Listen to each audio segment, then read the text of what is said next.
Welcome to the Classical Liberal Arts Academy. This lecture is intended for students enrolled in the Academy's Classical Rhetoric course. If you're not enrolled and would like to join us for self-paced studies, visit classicalliberalarts.com. My name is William Michael. I'm the Academy Headmaster, and I'll be leading this study of Chapter 1 of Book 1 of Aristotle's Rhetoric. We're studying the opening chapter of Aristotle's Rhetoric, which was written by the great philosopher who lived from 384 to 322 and supposedly composed this work around 350 BC. 350 BC. This work, the Rhetoric, is Aristotle's attempt to treat the art of persuasion in a systematic way. He is working to provide a scientific foundation for effective and ethical communication. Remember, his concern in the ethics is to promote the common good through political science. The art of rhetoric is the art of communication that makes that civic life possible. This first chapter serves as the foundation for the entire work by defining the nature of rhetoric and defending its legitimacy as an art. We'll see the problem that Aristotle is trying to solve as he does this. He wants to establish rhetoric as a legitimate art, distinguishing it from emotional manipulation and sophistry. This text has obviously had a profound influence on Catholic education throughout history, as well as scholastic philosophy. And St. Thomas and other medieval scholars recognize rhetoric as a legitimate rational art. In other words, Aristotle's goal has been fulfilled, so long as rhetoric is ordered toward truth and virtue, which was Aristotle's intention. So this is a lengthy reading, and I've provided a recording of the reading of the text in a separate video, which you can make use of if you're interested. So I'm going to skip the reading in this video lesson. And before we get started with the division of the text, let's take a moment to commit our time to the Lord in prayer. Let us pray. Lord our God, in your wisdom and love, you surround us with the mysteries of the universe. Send your Spirit upon us and fill us with your wisdom and blessings. Grant that we may devote ourselves to our studies and draw ever closer to you, the source of all knowledge. We ask this through Christ our Lord. Amen. Now, as I mentioned before, this is a lengthy reading, and so the division can get a little complicated. We're actually going to identify or mark out 15 parts in this first chapter, and if you use the text that's available on the Academy website, these divisions have already been labeled in the text, but I'll read through them just for the sake of completeness here. The book opens, and again, this is chapter 1 of book 1. The book opens with a discussion of the nature and universality of rhetoric, what rhetoric is and why it's important to all people. This begins right at the beginning where we read, "Rhetoric reciprocates with dialectic." The second part of the lesson begins where we read, "At present, therefore." And in this place, Aristotle criticizes the rhetoricians that were at work in his day. He finds fault with what they're doing, and he says they're causing rhetoric to have a bad name. That's the second part here. The third part begins where he mentions accusation, pity, and anger. He says, for accusation, pity, anger, and so on. Here in this third part, he talks about the problem with mere emotional manipulation and why that's not proper rhetoric. Part 4 begins at for with respect to all cities, where he talks about the need for legal restrictions on talk in speeches that doesn't relate directly to the subject, irrelevant appeals, and so on. He says that cities need to require orators or litigants to stick to the subject, as we see in modern courts. Part 5, the division of labor between a legislator, one who makes the laws, and a judge, one who sits and judges cases that bring questions of the law before the state or the city. This begins at, again, it is likewise manifest. Part 6, where we read, and in the first place, Aristotle explains why legislators are better than judges for dealing with general principles. The seventh part, with respect to other particulars, he talks about what should properly be left to judges to avoid injustice.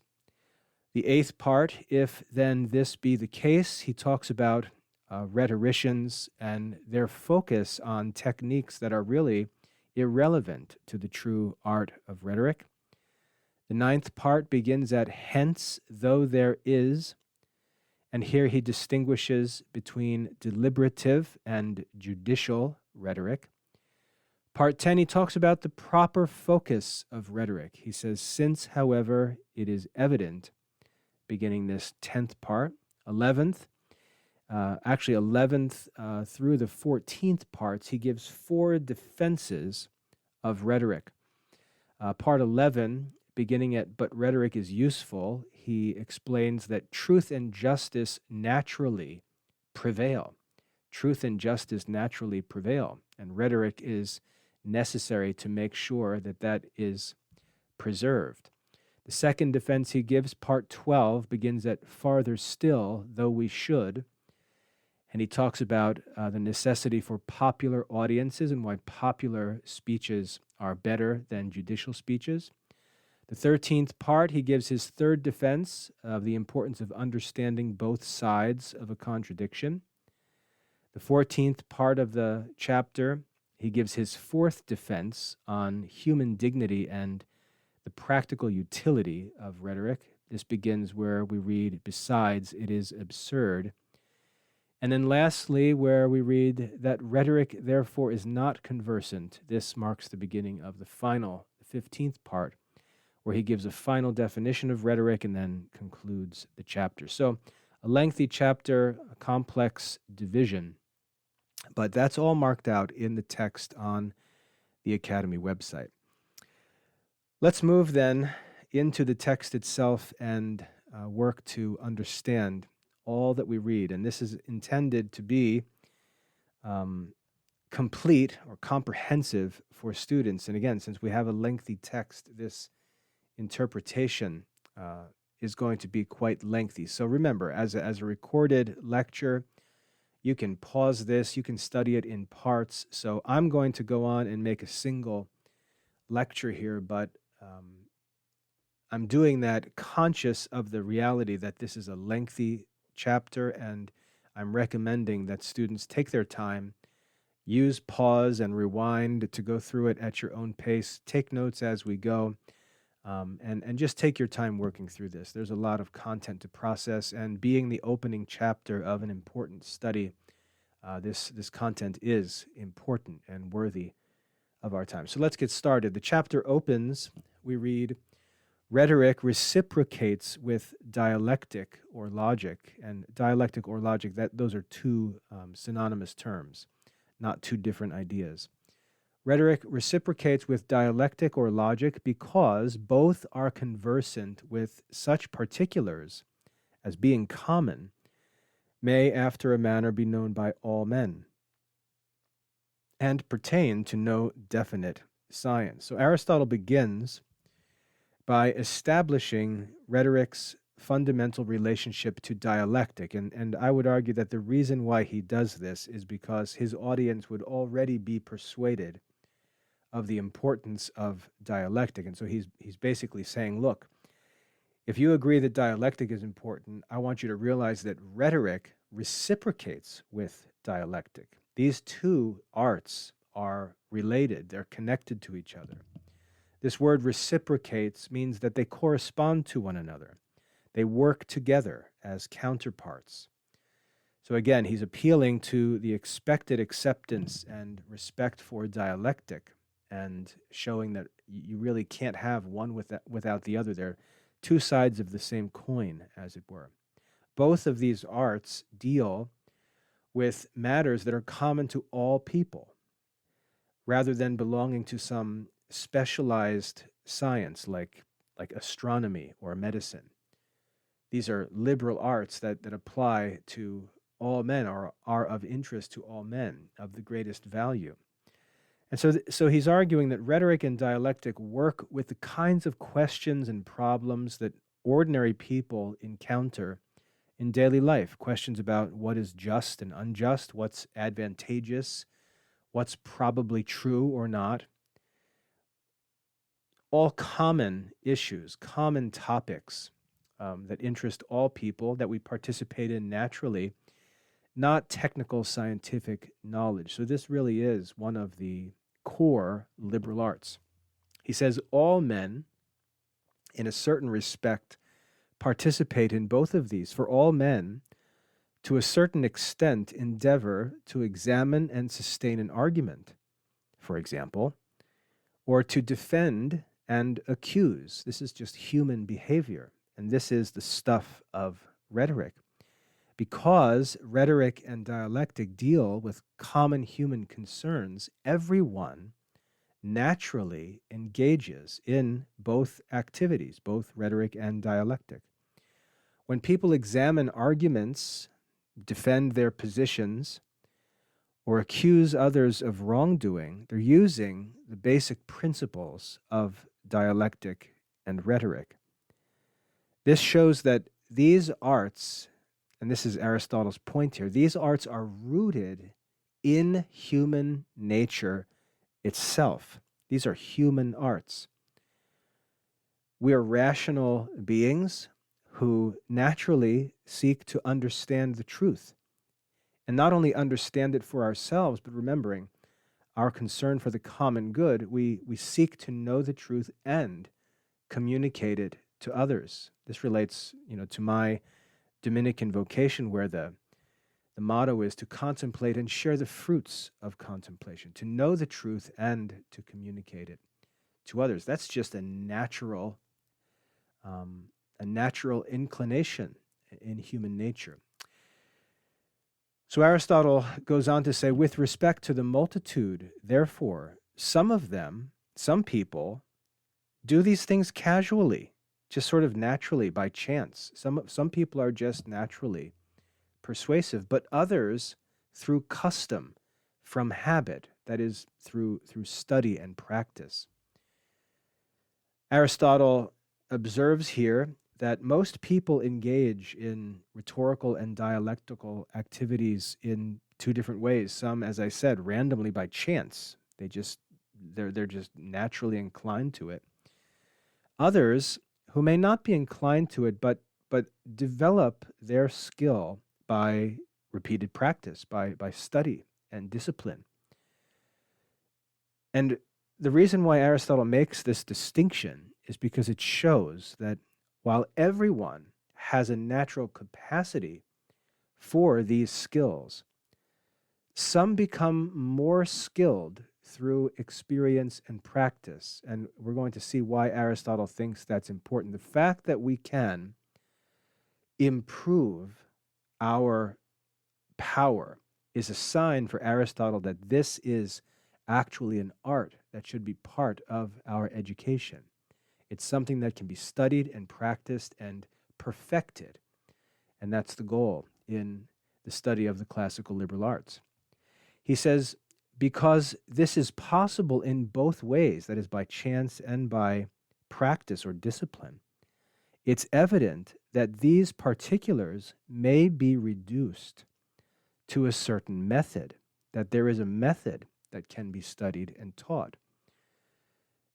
Since people can succeed at rhetoric and dialectic by chance and by practice, this proves that these activities, if we study them and draw out from them the principles, what makes some successful and others unsuccessful, this can be systematized into a teachable method, which is what an art really is. Now, if success were just totally random, like some people were just gifted, or sometimes you got it and sometimes you didn't, then no systematic teaching would be possible. But since practice in this skill improves performance and can be taught, there must be discoverable principles that can be known, can be distilled, laid out into a system, and then taught to numbers of students. So Aristotle here again is working to establish the importance and the legitimacy of rhetoric as one of the liberal arts.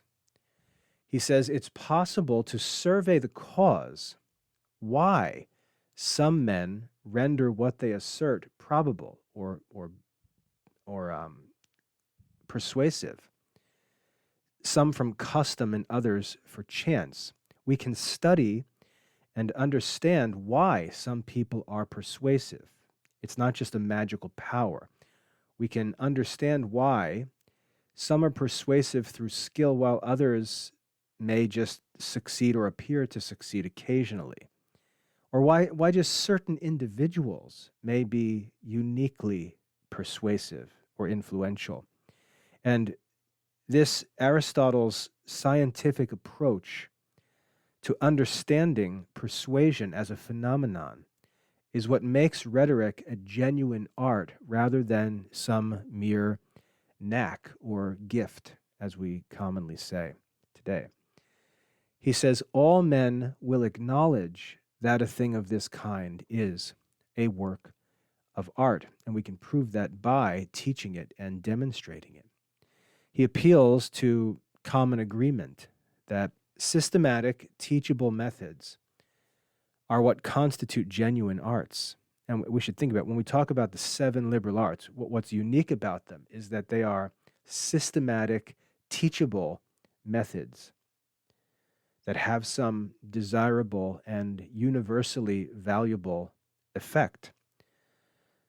Since rhetoric can be systemized and taught, it deserves recognition as a legitimate art, not merely a collection of tricks or natural talent, which is how it was perceived in the ancient world by wise men. They saw persuasion as just sort of like the power of a magician, right? Some people just have this ability, almost like a mental illusion that they use to move other people.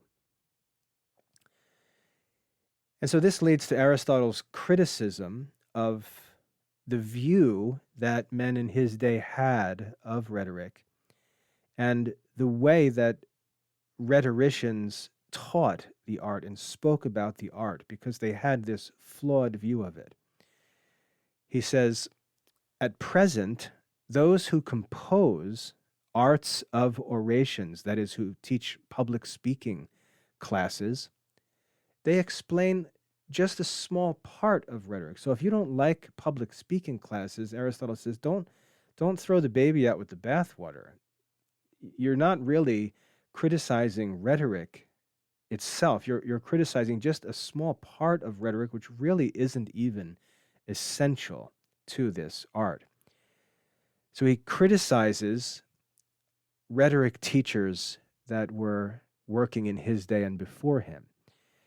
They focus only on these delivery skills or these sophistical tricks, and they ignore what are really the most important elements of this study, those elements which connect rhetoric to dialectic or logic.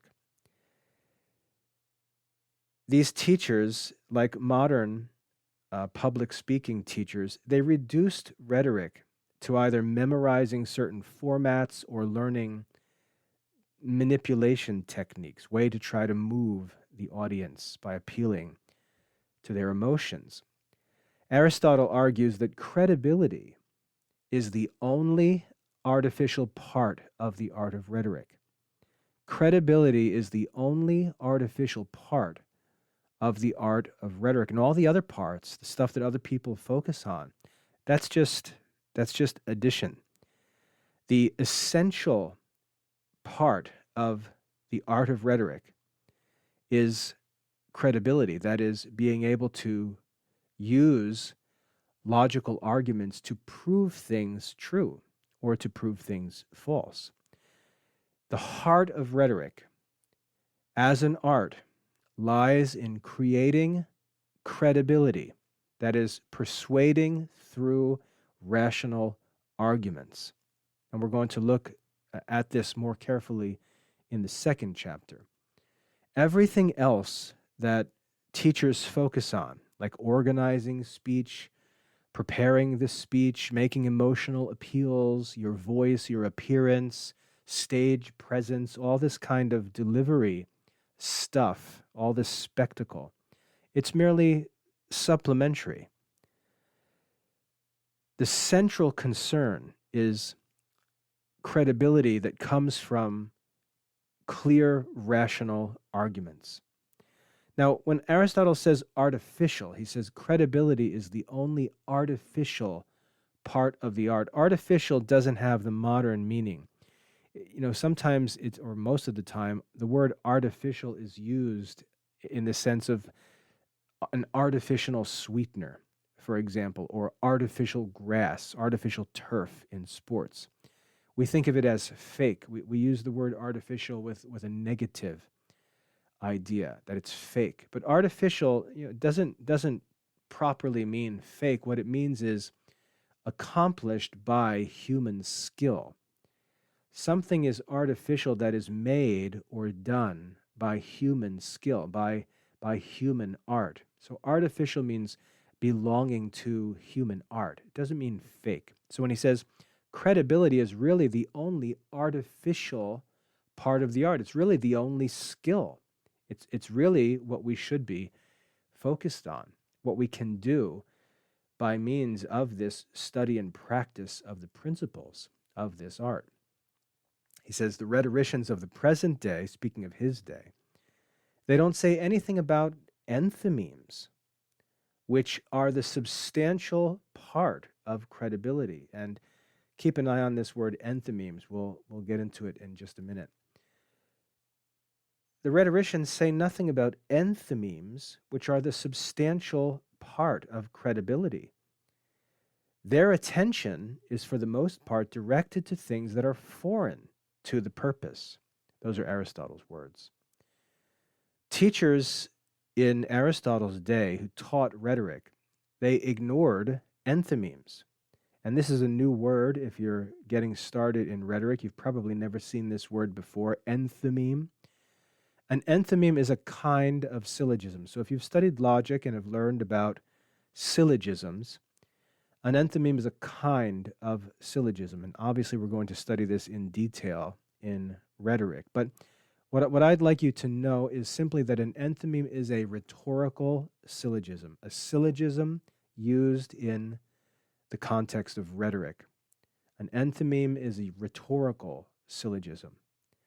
And he says that these enthymemes, this kind of syllogism, this is the essential element of rhetorical proof. This is how we prove things in rhetoric. Enthymemes, enthymemes, enthymemes. Make sure you focus on that word.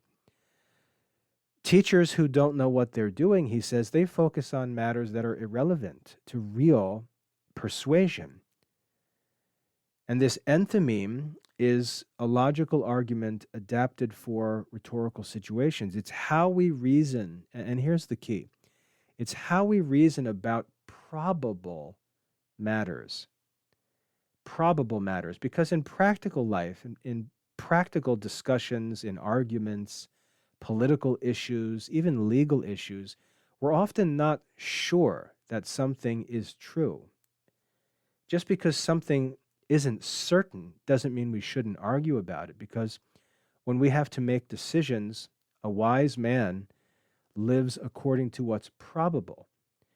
We don't know, for example, that it's going to rain outside, even if it's cloudy and looks like it's going to rain. We can't be absolutely certain that it's going to rain, but a wise man packs his umbrella because it's probable or even likely that it's going to rain. So a wise man doesn't live only by what is absolutely certain. He also has to make decisions, make laws, make judgments about what is probable. And so rhetorical syllogism, these enthymemes, they relate to logical arguments that are concerned with probable matters. And if you study dialectic in Aristotle's Topics, this is the focus of dialectical reasoning, reasoning that doesn't start with absolutely certain premises, but can start from probable premises. All of the discussions of Socrates are all dialectical reasoning. He usually asks someone for their opinion, and then, assuming that's a pretty good answer, so it's probable, he then uses that as the starting point or the premise. That's what dialectical reasoning is. And this relates to the art of rhetoric. So if you value dialectic, if you're a fan of Socrates or you like Plato's dialogues, then you can't dismiss the art of rhetoric, Aristotle says. He goes on to say, for accusation, pity, anger, and such passions of the soul, the emotions, these don't pertain to the subject itself. These are off subject. These things really are directed at the judge. And so when people speak about these things, when they make these appeals to emotions or to the passions, they're ignoring the actual subject and targeting their speech at the judge, making emotional appeals to the judge. They try to make the judges angry. They try to make the judges feel pity. They make accusations, and they don't address the actual matter that's being discussed. They make everything personal.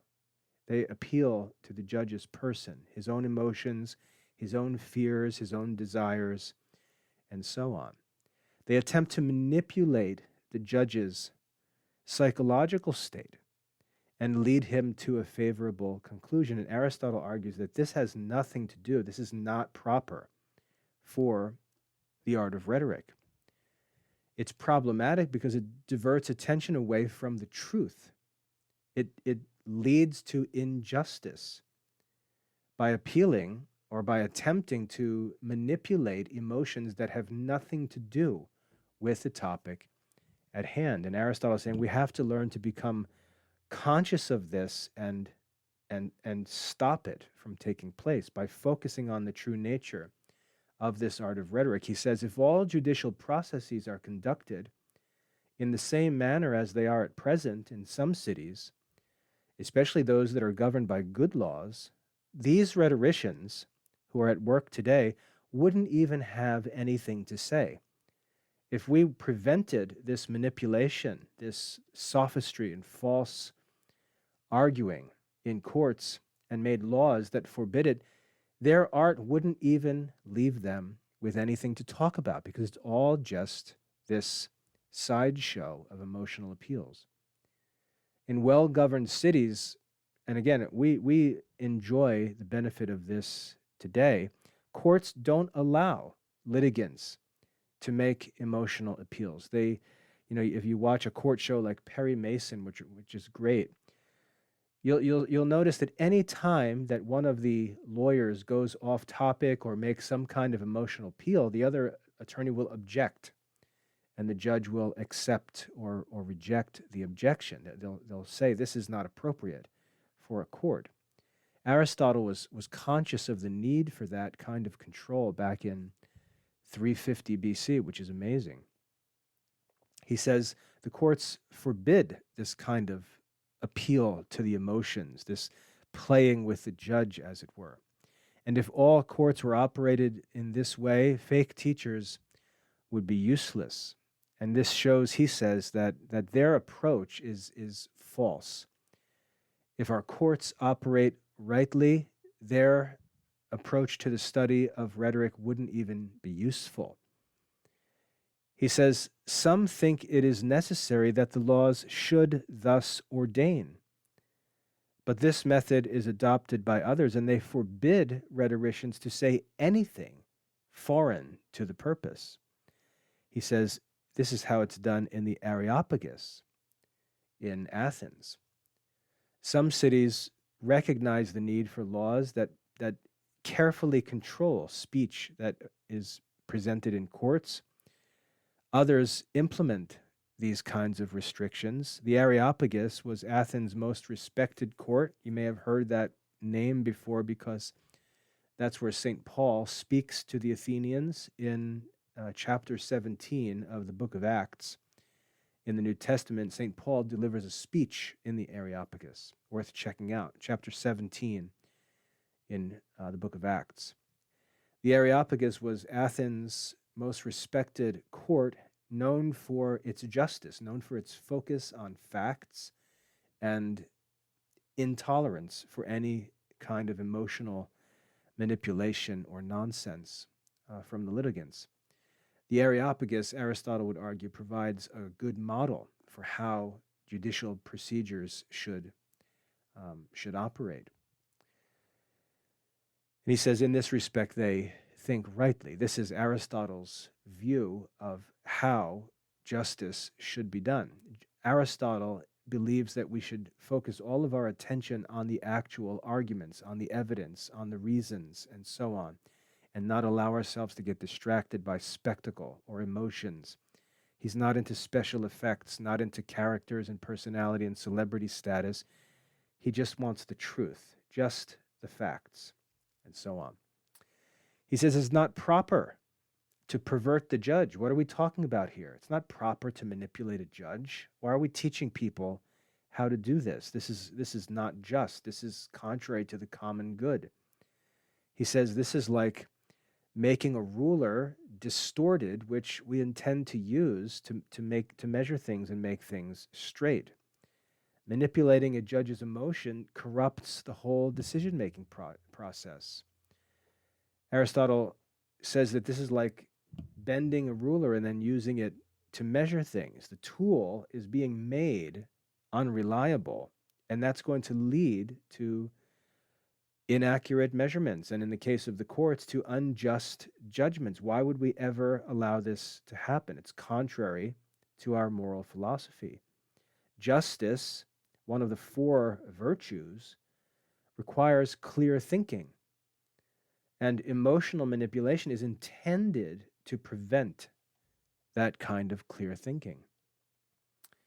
He says it's likewise manifest that the only business of the litigant, that is one who is presenting a case or defending either side in the court, a litigant, the only business of the litigant is to show that something either is or is not, or that it has or has not been done. He should just stick to the facts. The speaker's job is simply to demonstrate facts, whether something exists or doesn't exist, whether an action occurred or didn't occur. All attention should be focused on objective reality, not subjective impressions or emotions or opinions, and so on. The courts should be a place of objective, factual, logical judgment. Now we see Aristotle at this point change his focus to the discussion of the legislator, the lawmaker. So we've got these two different roles in society. We've got the judge, and we see the problems with the activity of judges and why it needs to be carefully controlled. And so Aristotle turns his attention to the lawmakers.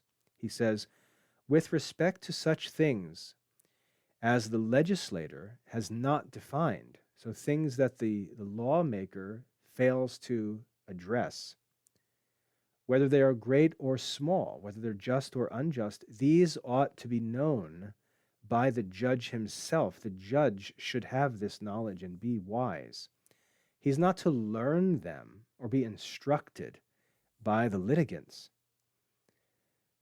When laws don't specify whether something is serious or not serious, as laws do, differences between felonies and misdemeanors, those things are defined in the laws in a just society. Again, we take a lot of this for granted.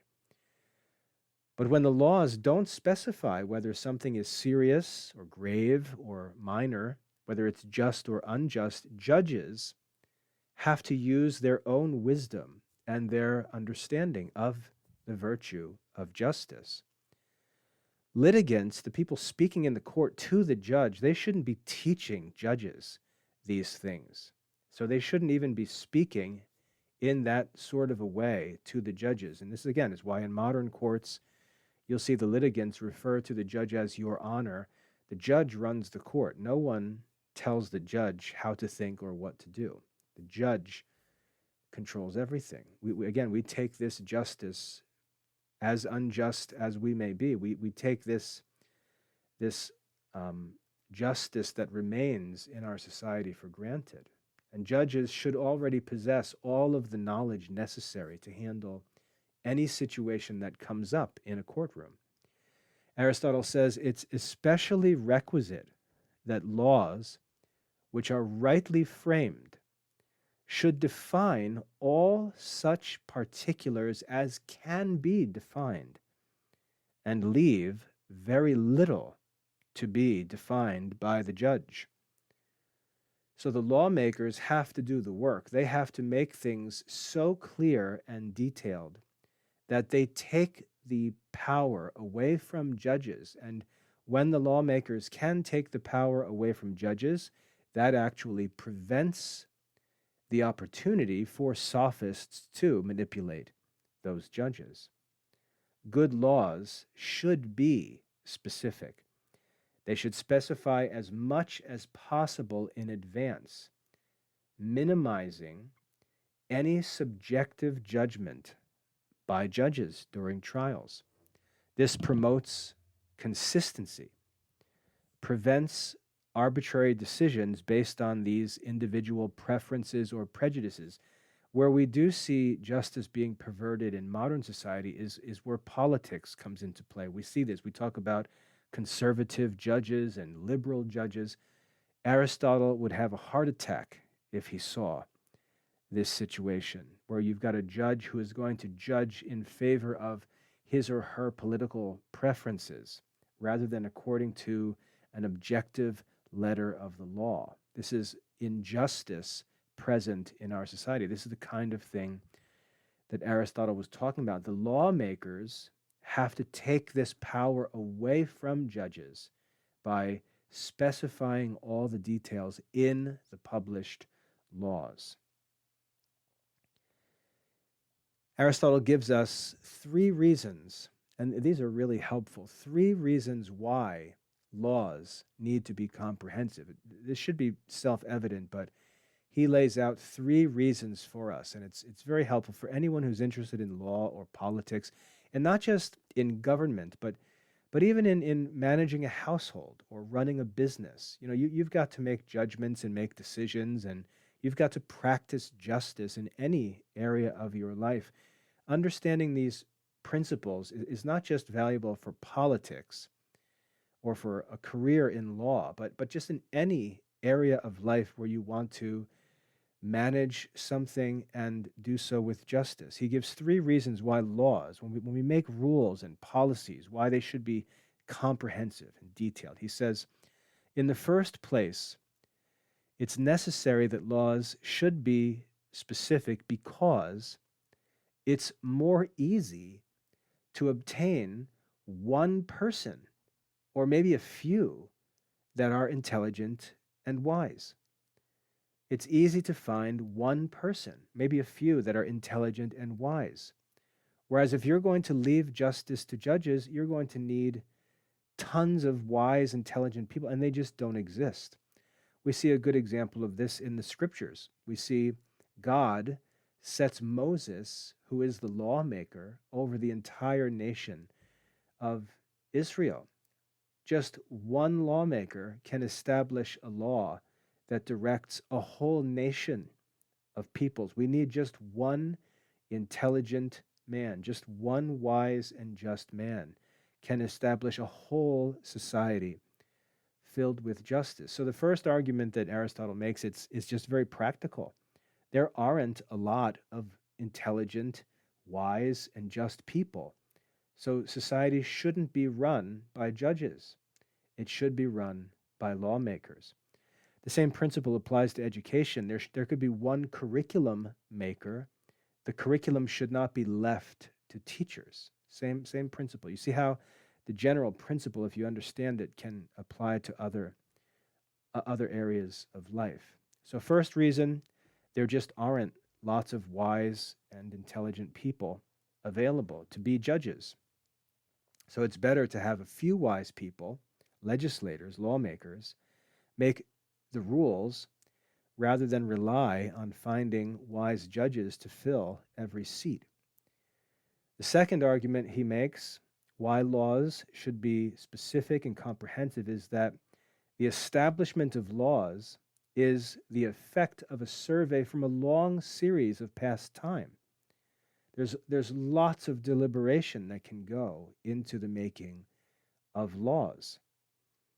But judgments made by judges are the result of a survey from recent times. It's made on the spot in a little bit of time where the judge only learns of the details of the case within hours or days, maybe weeks before the judgment needs to be made. And so we see a long time available for deliberation for lawmakers and the development of laws, but a short time for the development of a judgment by a judge.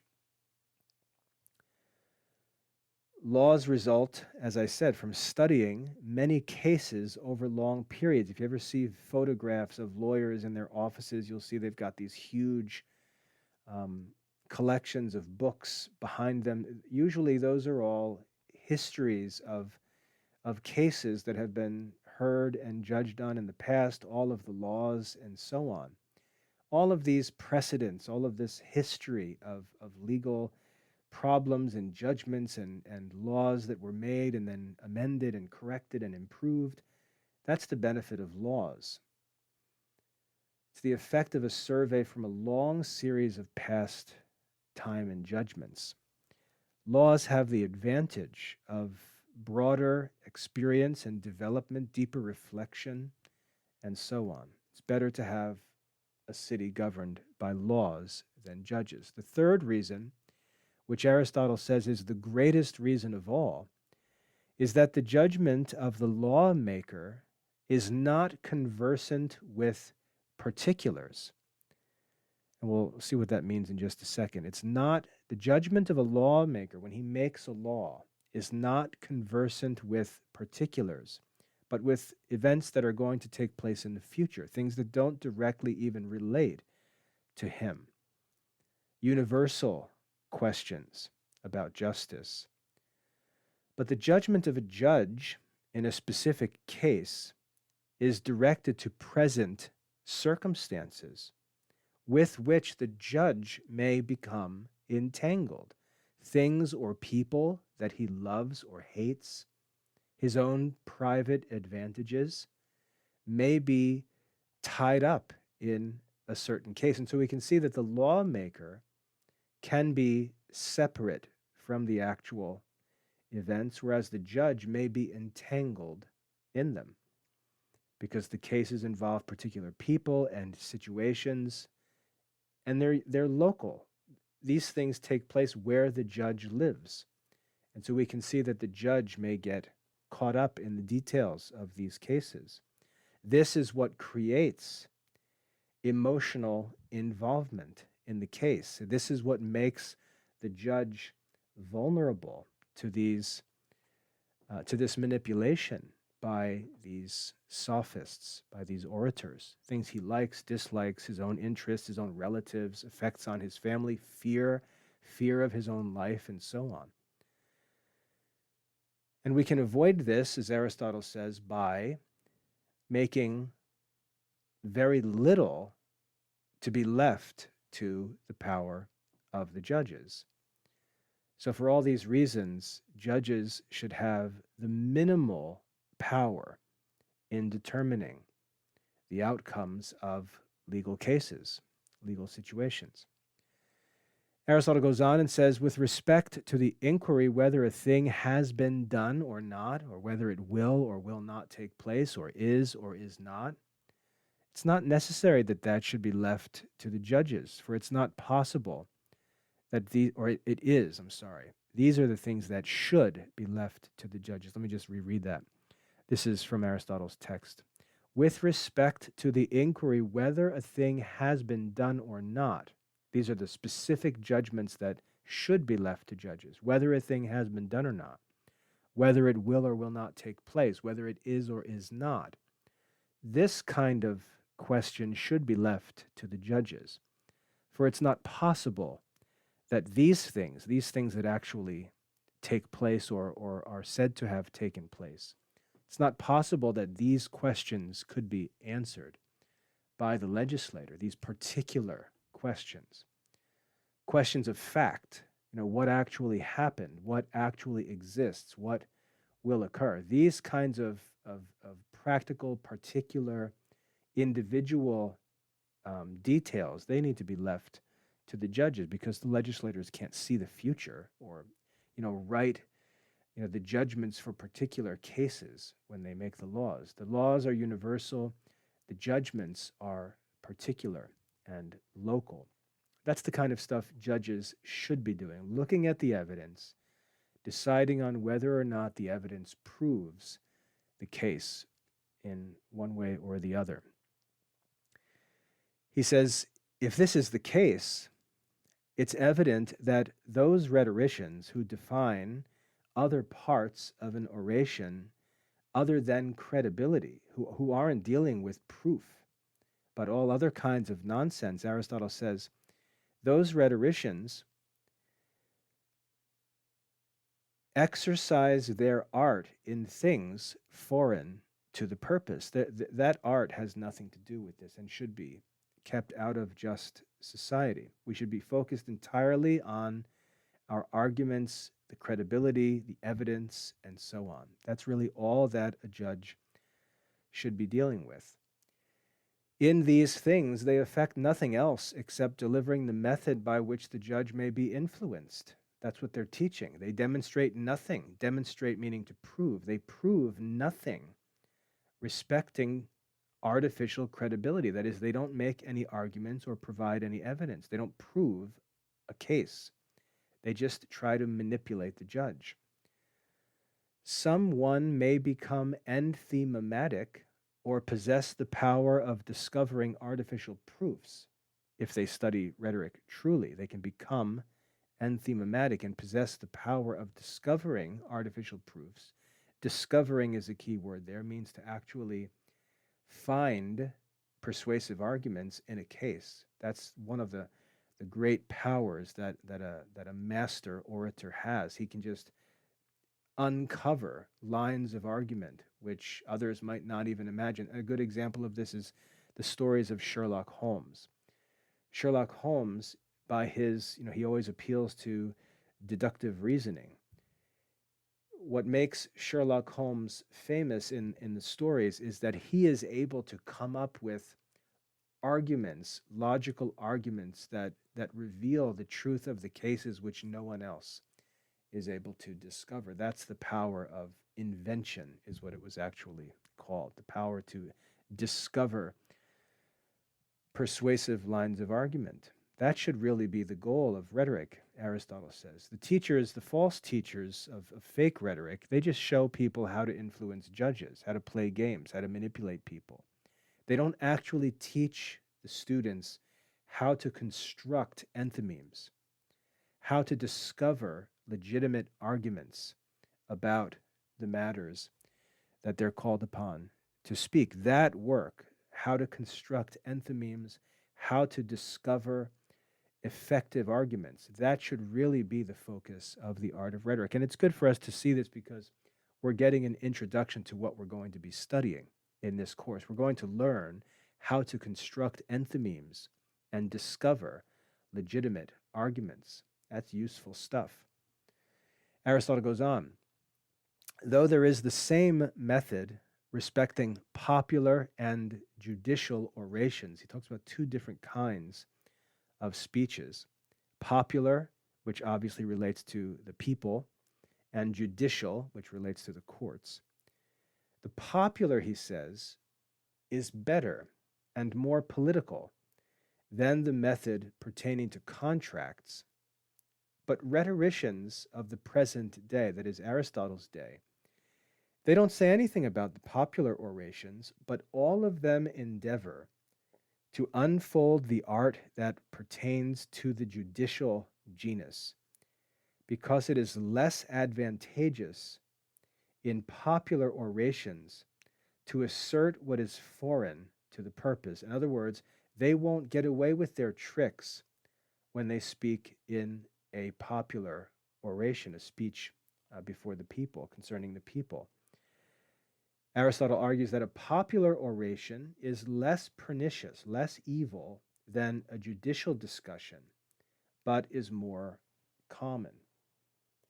So although the same principles apply to both political speeches, and think about what political speeches seek to do. They seek to move an audience, to persuade an audience to move politically in a certain way, to make a certain judgment. The same principles apply to both political speeches and legal speeches. Political rhetoric is more noble. Aristotle says it's more political, more important than legal rhetoric. But the teachers that Aristotle opposes focus only on legal rhetoric. And you should ask yourself, why would that be? Why would they only be concerned with legal rhetoric?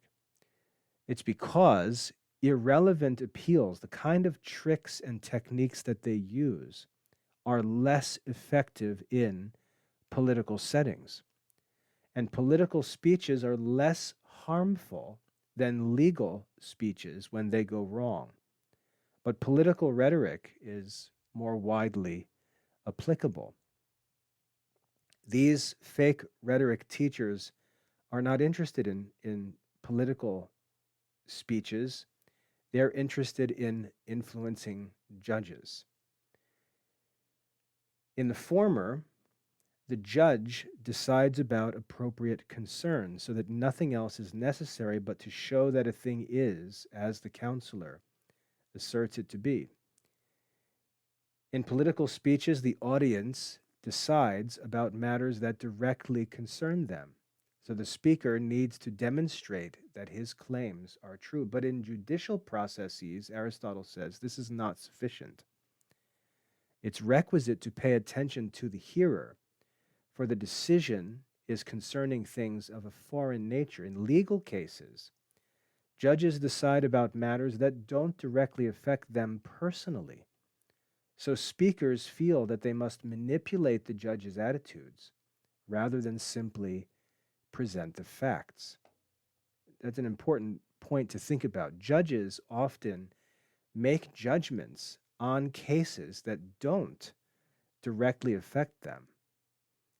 And so you can see that that can be a bad thing in one sense because it can entangle the judge in the outcome of a case. There's another aspect that's bad because the judge can make judgments without really thinking about the effects of those judgments. It can be unjust or not necessarily unjust, but unmerciful in a different direction.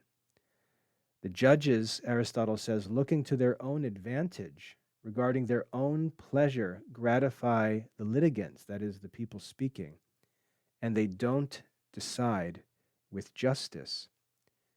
The judges make decisions based on their own personal preferences or advantages to them, rather than making judgments strictly in the light of justice,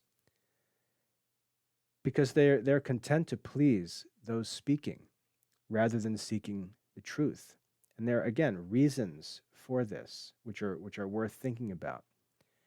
Hence, as I have observed before, Aristotle says, in many places the law forbids anything foreign to the purpose to be said, and in these places the law is sufficiently observed by the judges themselves.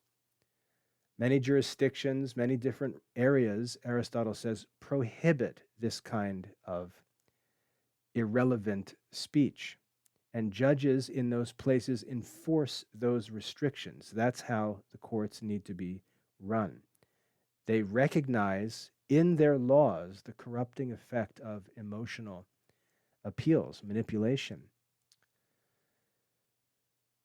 Aristotle continues. He says, since, however, it's evident that the artificial method is conversant with credibility, the artificial method that we're actually interested in rhetoric is conversant with credibility. It deals with proof. Credibility, however, we ask, what is credibility? It's a certain kind of demonstration, a proof. We especially believe in a thing, Aristotle says, when we think it's accompanied with demonstration or proof. When we think something can be proven, we believe it. A rhetorical demonstration is an enthymeme.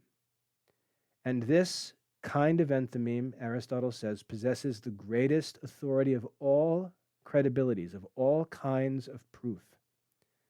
An enthymeme is a certain kind of syllogism, and it is the province either of the whole or of a certain part of the art of dialectic to pay attention to every syllogism. So if you're interested in dialectic, you respect the art of dialectic or logic, you must be concerned with the enthymeme, which is a kind of syllogism.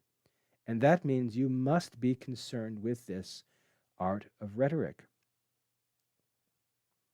This being the case, he says, it's evident that he who is eminently capable of surveying this, from what propositions and how a syllogism may be made, he will be especially enthymematic. He will be capable of discovering proofs and making and testing effective arguments. In consequence of assuming what the particulars are with which enthymemes are conversant. So his mastery of the art of dialectic will sharpen the sword, as it were, and make him capable in the field of rhetoric. He will be able to identify the particulars with which enthymemes are conversant and what differences they possess with respect to logical syllogisms.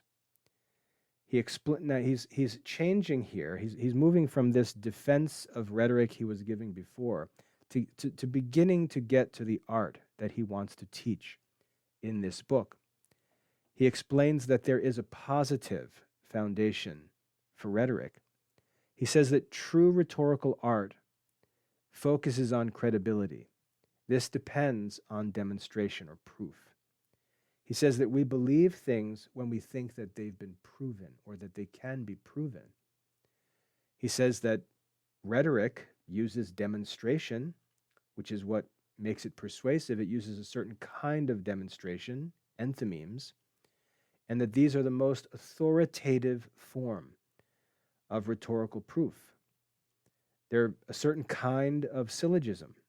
And since dialectic studies all syllogisms, those who study and are skilled in dialectical reasoning will excel at constructing enthymemes, so long as they understand how rhetorical syllogisms differ from purely logical ones. So when he talks about purely logical syllogisms, he's talking about arguments that are used to prove things in, let's say, the philosophical sciences, the kinds of proofs that Thomas Aquinas might use in the Summa Theologica, the types of proof that Aristotle himself uses when he's teaching physics or metaphysics.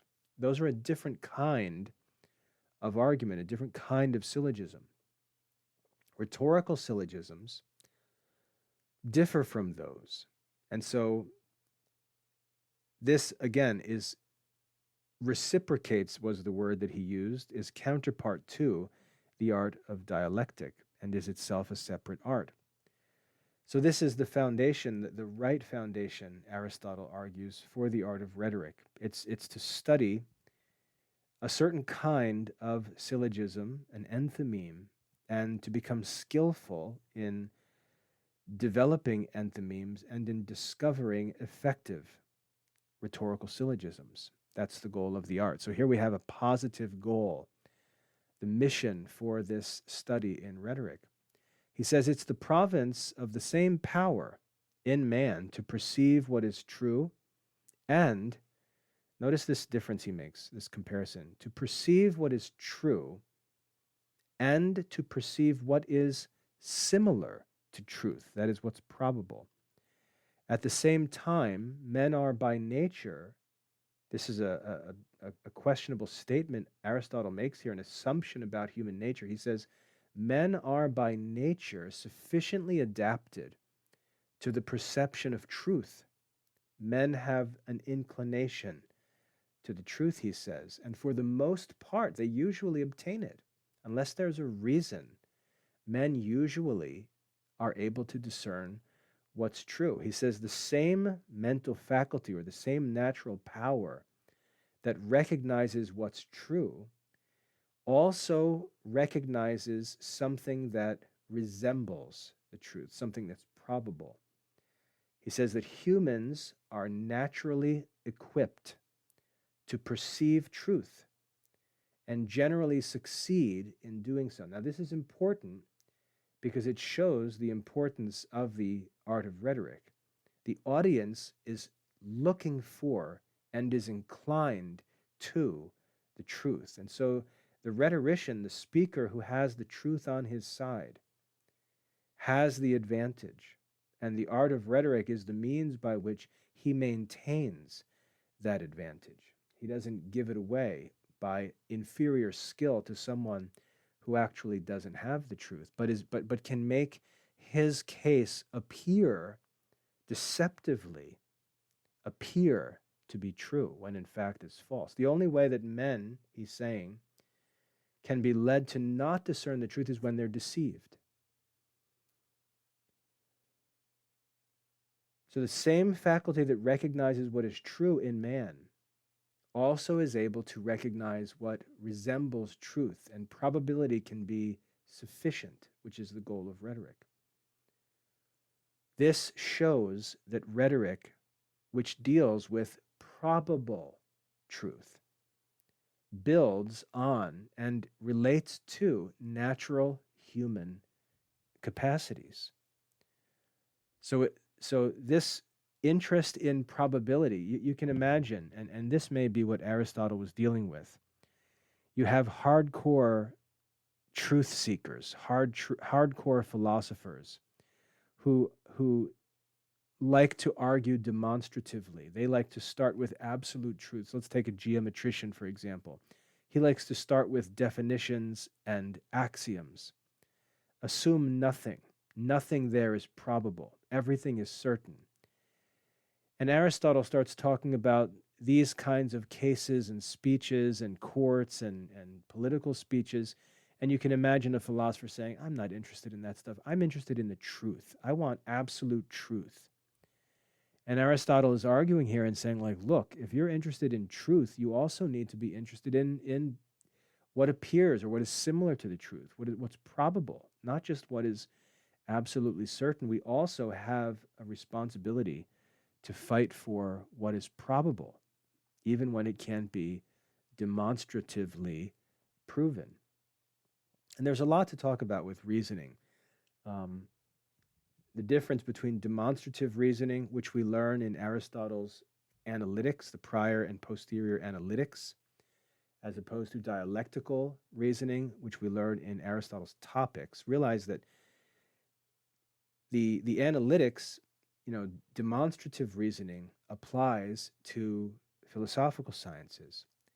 But dialectical reasoning, which we study in topics, that applies to rhetorical applications. That has to do with rhetoric. So Aristotle is really saying, like, look, this is all just different parts of the same system. It's all different parts of the same concern we have for truth and justice. We can't decide which kind of argument we're going to concern ourselves with and then ignore others, which are just as important, maybe even more influential in everyday life. We've got to do both. We've got an obligation not only to pursue truth for ourselves through contemplation, for example, but we're also responsible for the happiness of our neighbor. That's what the political science is all about. And it's going to lead us into lots of controversies that need to be settled by probabilities. He goes on to say, hence, he who sagaciously conjectures probabilities, some complicated language there, sagaciously conjectures probabilities, is disposed similarly to him who perceives the truth. Someone who is skilled at judging what is probable is not useless, as a philosopher might be tempted to think. Someone who can judge, who can sagaciously, that means wisely or cunningly, conjecture probabilities, judge probabilities, has the same kind of intellectual ability as someone who grasps the truth, like a philosopher. This, again, for Aristotle, validates rhetoric's concern with probable reasoning. It's not just nonsense. It's a legitimate intellectual activity, a legitimate and necessary study.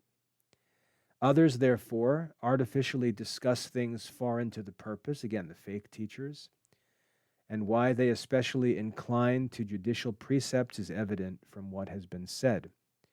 Rhetoric is useful, Aristotle says, because things that are true and just are naturally more excellent than their contraries.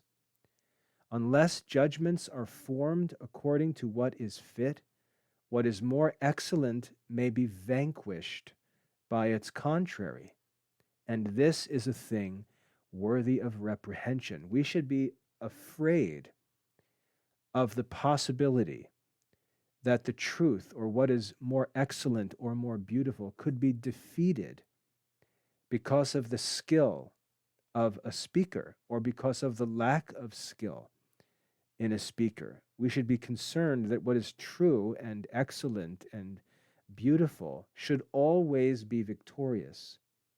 And that will naturally happen as long as we don't screw things up.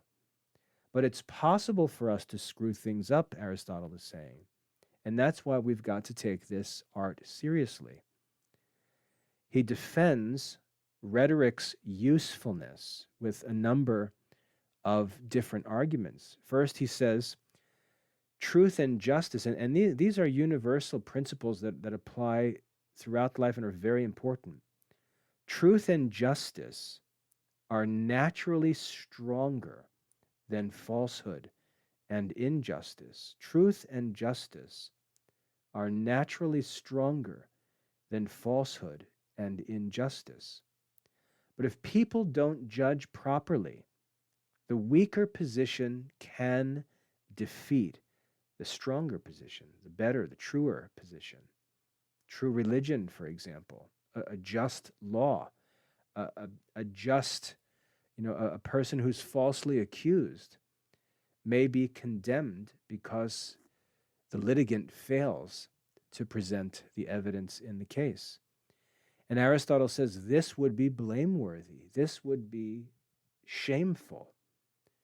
And so we need to study rhetoric to ensure that truth and justice always prevail. Farther still, he says, though we should possess the most accurate science, the most accurate knowledge, it's not easy when we speak to persuade some people by employing that science. So just because you're smart and you know your science and you're an expert, blah, blah, blah, he says, look, it often comes down to persuading people. And the knowledge of your science is not going to be useful when the audience doesn't know the principles of your science. Sometimes we've got to find other kinds of arguments to persuade an audience. He says, a scientific oration proceeds from discipline or study. It's impossible from such a source, from a science, to persuade unlearned people. But it's necessary when we address the unlearned to procure credibility, to persuade them, to prove our point. And we've got to be able to frame arguments from things that are common, from common knowledge.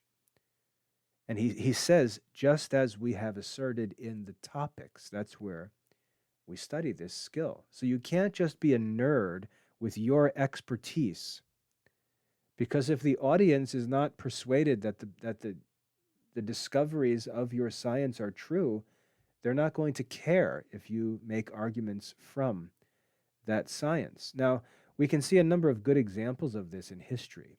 Just right off the top of my head, Aesop in his fables. Aesop makes persuasive moral arguments by telling stories about common animals, common experiences, things common in our natural lives. Aesop is not doing that because he's interested in entertaining children. Aesop is doing that because he is seeking to discover means by which common people can be persuaded. There's very great wisdom in Aesop's fables. They demonstrate this rhetorical power that Aristotle is talking about. Another example is found in the parables of our Lord. We see our Lord, think about it, the incarnate Son of God coming down from heaven to make God's will known. He's speaking of things that we cannot possibly know, and he comes down from heaven. He says, no one has ever seen God, but the Son of God, who dwells in the presence of God the Father, he explains him. We read this in the Gospel of John. He says to, I think it's Nicodemus, he says, how can you believe if I speak of earthly things and you don't believe or don't understand?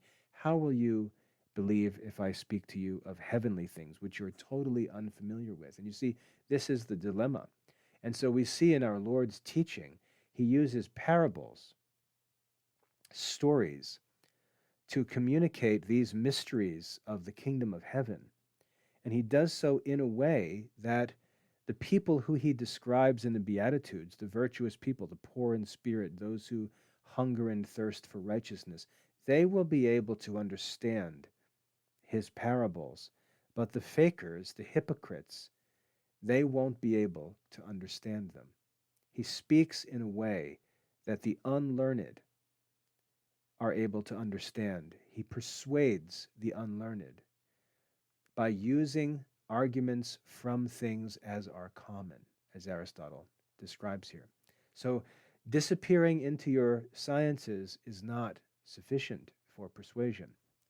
He goes on and says, farther still, the power of being able to persuade contraries, to argue on both sides of an issue, or the ability to dispute on each side of a question is necessary. This exercise, this ability, it's necessary in the same manner as in syllogisms, not because we want to actually do this. We're never going to actually argue a false position, a position we know to be untrue.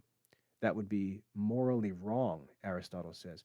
But we need to do this in order to understand how opposing arguments work, so that we can refute them when others use them unjustly. We've got to learn both sides of the arguments. In modern Christian culture, we see that many Christians just copy and paste arguments that are commonly known and passed around. They really don't even make an effort to understand what the opponent they're arguing with says or thinks. And many of the arguments that they copy and paste, they're not even relevant. They don't even address the ideas or the beliefs of their opponents. And their opponents know this, and they look at it and say, you don't even seem to understand what I believe or what I'm talking about. You just copy and paste these things like a robot. It's not persuasive at all. It doesn't matter that you copy and paste this argument. It's not even persuasive, not even relevant. You've got to study to understand both sides so that you can actually discover effective arguments that address the problems with other people's ideas or beliefs. You've got to understand their arguments because you'll actually learn how to refute their arguments when you properly understand them. I always used to tell my students in debate classes, the topic that you're debating is often not the important topic. The debates often reveal other issues that are deeper, issues that are hidden under the surface. Those are the real issues. And one of the great benefits of debating a lot and just writing back and forth and arguing or even just reflecting on both sides of a question and different issues is that you can find these deeper, more influential, these crucial issues that actually are the real problem that need to be attacked. So Aristotle's explaining that this is part of the work of this study of the art of rhetoric. He says, no one of the other arts syllogistically concludes contraries. This alone is affected by dialectic and rhetoric. Both of them are similarly conversant with contraries, taking opposite sides of a question. Though the things which are the subjects of their consideration do not subsist similarly, but always, as I say, things which are true and naturally more excellent are more syllogistic, are more adapted to procure persuasion. He says, only dialectic and rhetoric can construct arguments for opposing positions. This doesn't mean that both sides are equally valid. The true and naturally superior positions, as he said, will always be more logical and persuasive than the false ones. We see a good example of this in Aquinas' Summa Theologica, where if we read the objections that he lists, which are false arguments, many of them sound really good. And that's a good thing to see, to realize that the arguments of other people actually are pretty impressive. And then we can read his refutations of those objections and see how carefully he takes them apart, identifies where they go wrong, and so on. That's the kind of skill that we want to have. St. Thomas for us is a model of this art of rhetoric. He says, criticizing this exercise, criticizing this study is just absurd. He says, it's absurd that it should be shameful for a man not to be able to give assistance to his body, and that it should not be shameful for him not to be able to assist himself by the reasoning power. In other words, if a man is going to war, no one would say it was a waste of time to train his body for war or to learn about the tactics of his opponents and specifically prepare himself to fight against them. No one would consider that to be silly, but when we talk about doing that mentally, everybody acts like that's a dumb idea. That makes no sense. Of course, we need to study the opponent's views and develop arguments and understand the arguments on both sides. Just as we're concerned with protecting ourselves physically, we should be even more concerned about developing our rational capacities, and we should do this through these rhetorical studies. He says, if it should be objected that he who uses unjustly rhetorical power, we could say, well, people use this to manipulate people or to deceive people. Therefore, we shouldn't study rhetoric because we may injure other people. He said, this objection can be made for everything that's good. This is the argument that we hear when we talk about whether guns should be legal. We say, well, guns can be used to kill people. So can rocks. So can cars. He said, that's true of every good thing. Every good thing can be misused. So we can't admit that as a reason not to study rhetoric, because some people might learn it and then use it to actually, persuade people of things that are false. That's true of any good thing. He says, he who uses things of this kind justly may benefit others in the greatest degree by using them justly, or by using them unjustly, I should say. He may affect the greatest injury. That's just how life works. The most beneficial things are also potentially the most harmful things when they're misused. This doesn't make them bad. It just makes proper use more important. I heard J.D. Vance, our vice president, just answer a question with that argument today, which was pretty good. He was asked, if we are sending military officers into the streets, military soldiers into the streets to stop crime, what happens when a bad politician, a tyrant, takes power, and we've established this precedent of using the military to arrest and punish citizens? And J.D. Vance said, look, we can't use what bad politicians are going to do to determine what good politicians should do. We need to do what's good. Any good thing can be misused. So that's what Aristotle's arguing here in response to that objection to rhetoric. He says, it's likewise evident. I'm sorry, I skipped one part. He says, rhetoric is not conversant with any one certain definite genus, but resembles in this respect dialectic. It is useful in many different ways. He says that rhetoric, like dialectic, it doesn't belong to any single specialized field, but it applies to all. It applies to every field, and therefore it's genuinely useful. He goes on, it's likewise evident that the employment of rhetoric is not to persuade. This is a confusing point for many students. Many people will say that if asked what is the art of rhetoric, they'll say it's the art of persuasion, learning how to persuade people. Aristotle makes it clear that that is not the goal of rhetoric. This is an important lesson. He says it's evident that the employment or use of rhetoric is not to persuade, but to perceive on every subject what is adapted to procure persuasion, in the same manner as in all other arts. The goal of rhetoric is not to persuade, but to perceive on every subject what is adapted to procure persuasion, to discover what is genuinely persuasive in any given situation. He gives an illustration of this, which he goes on to describe. He says, it's not the business of medicine to produce health. We don't judge a doctor, or we shouldn't judge a doctor by whether his patients all become healthy. That's really not in his power.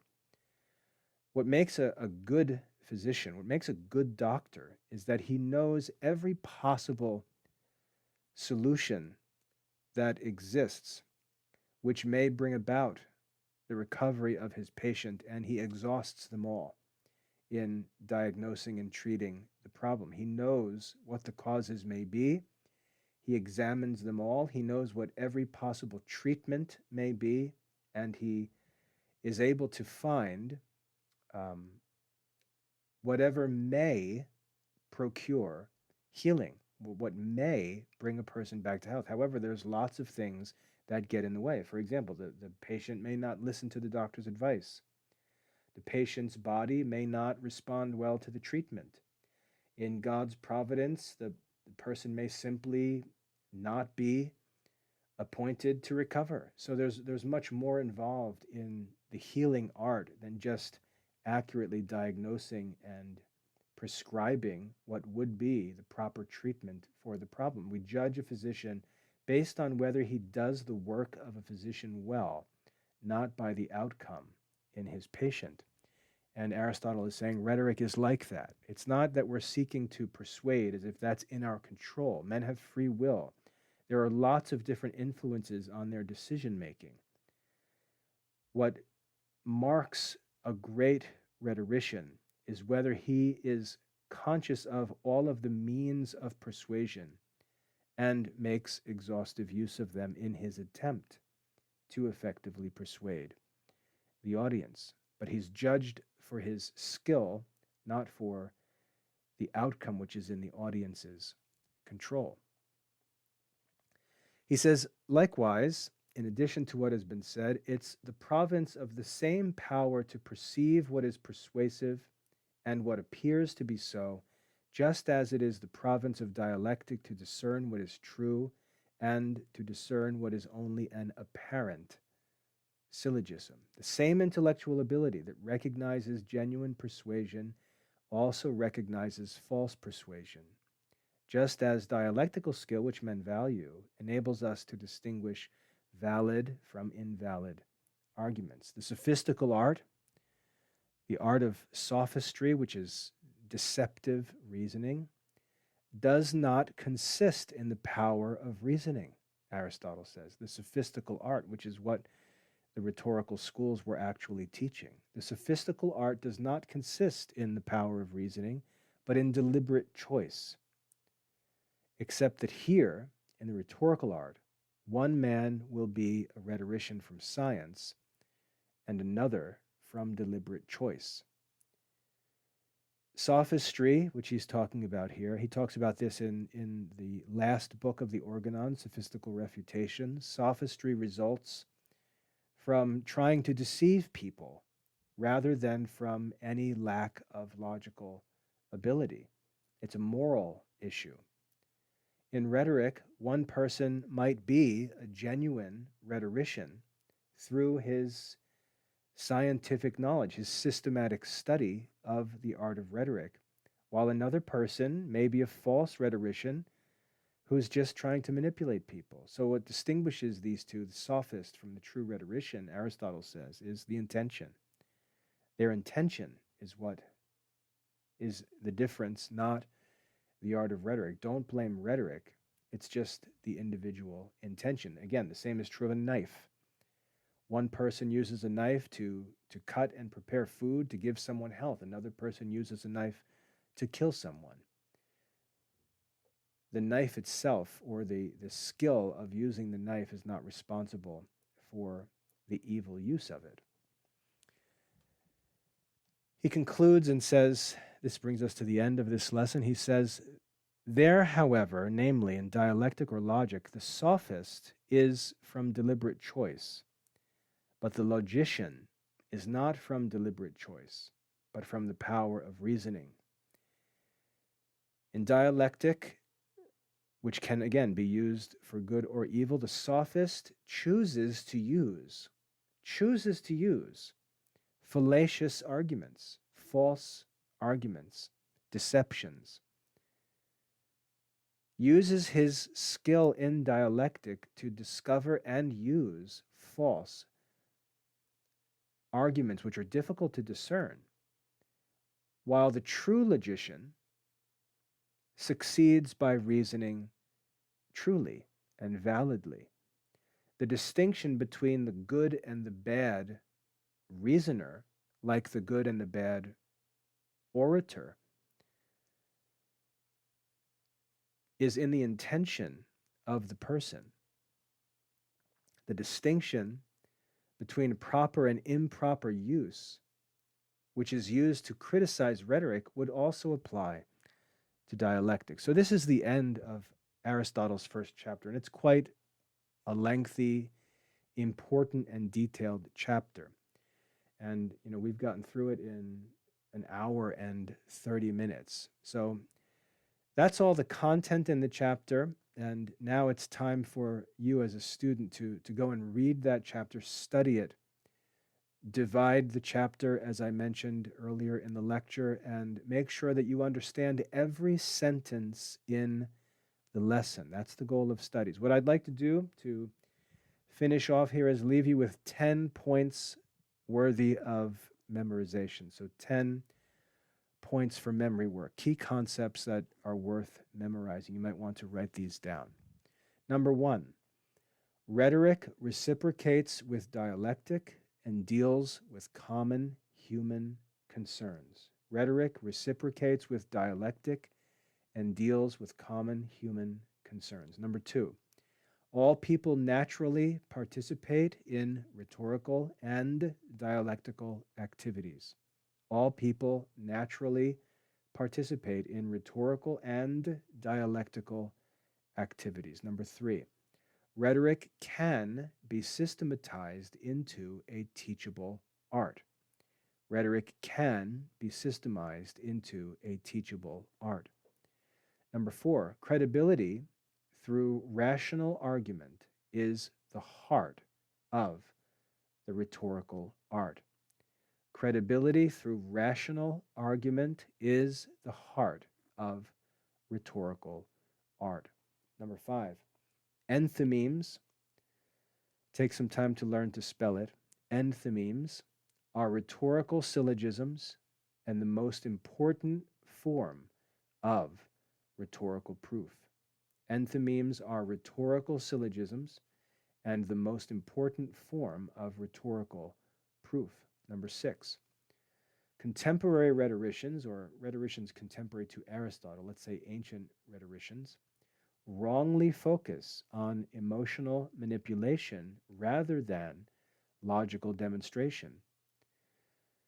Ancient rhetoricians wrongly focused on emotional manipulation rather than logical demonstration. Number 7, good laws should define as much as possible to minimize subjective judgment. Good laws should define as much as possible to minimize subjective judgment. Number 8, rhetoric is useful because truth and justice are naturally stronger than their contraries. Rhetoric is useful because truth and justice are naturally stronger than their contraries. Number 9, rhetoric helps communicate scientific knowledge to general audiences. Rhetoric helps communicate scientific knowledge to general audiences. And 10th, the purpose of rhetoric is to discover persuasive means, not to guarantee persuasion. The purpose of rhetoric is to discover persuasive means, not to guarantee persuasion.